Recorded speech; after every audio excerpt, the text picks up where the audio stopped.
Welcome back to part two of our upgrade configuration. At this point, the Skype for Business deployment wizard has finished everything. From an upgrade standpoint, it's said completed successfully. And so the next thing we need to do, because we only have one server in our pool, is to actually start the services. To do that, in this case, we're going to start CS pool.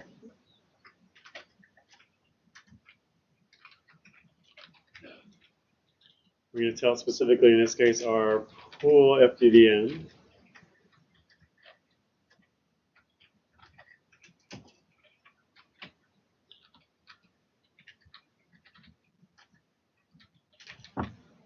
A little verbose for the fun of it here. Okay.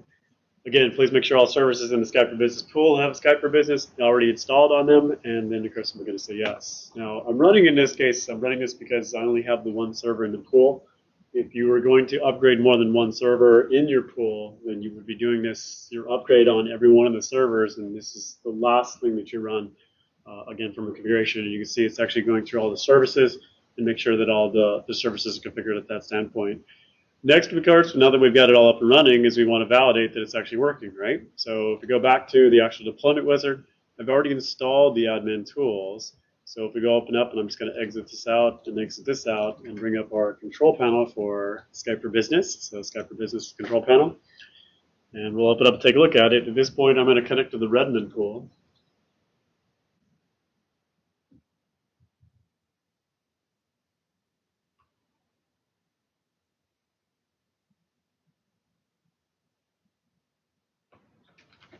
Put in our CS administrative account. Welcome to the control panel for Skype for Business. Much looks the same, at least from a navigation over here to the left-hand side. Our focus, of course, right now is the topology. And if we take a look at our topology, there we go. We've got Link Server 2013 for our London pool. And notice that our Redmond pool is now Skype for Business 2015. From a comparison standpoint, since I have it already up in my London front-end server, here's the control panel. In this case, looking at it from the London configuration. Notice if we do a refresh, so we have an unknown version. But again, you can see in this case, 13 in this case is also can look at it. So at this point, we've got one of our two sites, if you want to say, up and running in that part of it. So from here, what do? We go back and we actually start on the next one, right?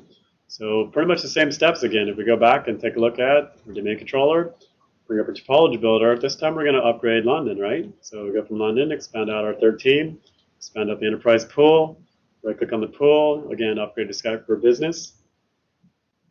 Are you sure you want to use this? Yes. Yes, we take a look at it, of course, it's now underneath the enterprise pool. Just like we did before, right click on this, publish the topology, click on next.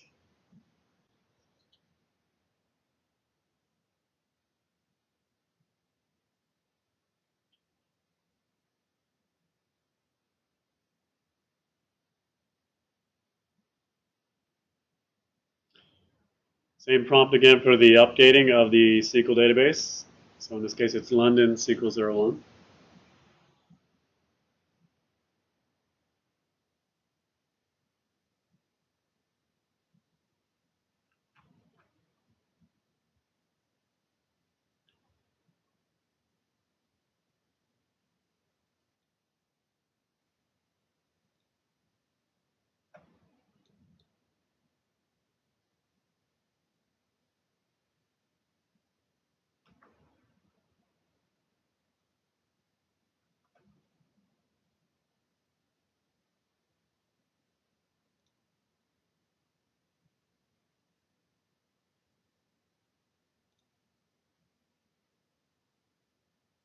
Again, you can see we have the text saying that it's upgrading our databases, just like it did on our Redmond site.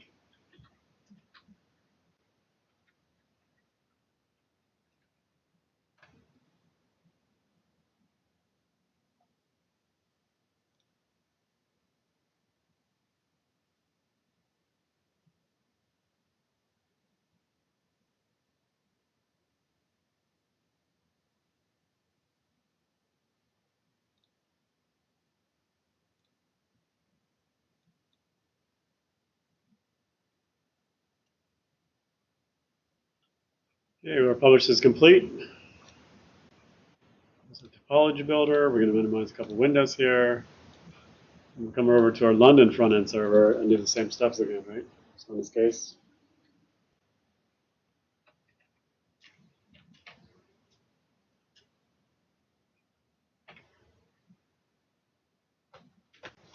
disable our computer account. Again, so in this case, once we do our upgrades, and if we happen to reboot, it does not restart the services.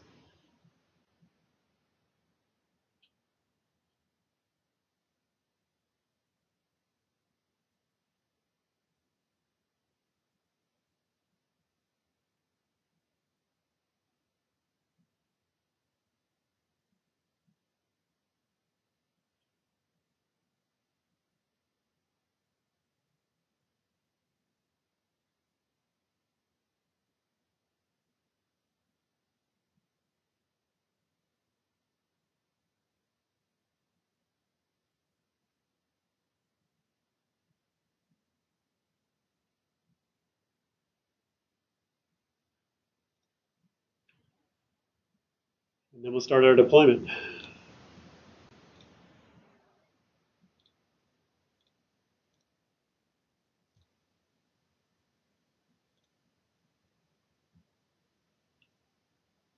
So we'll connect to the actual executables.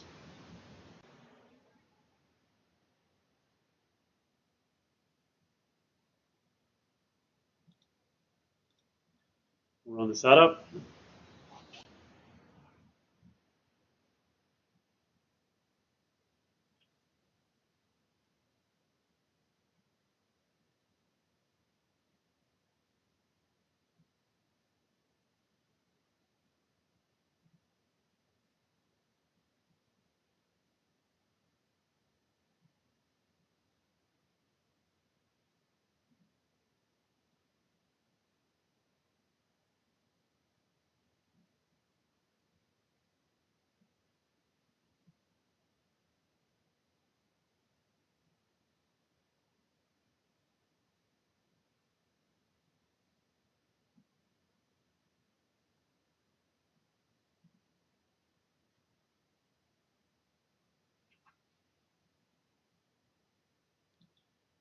We're going to check our upgrades.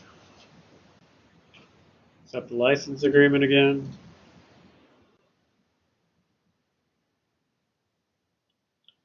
At this point, we're back to the same steps that we did for our Redmond site.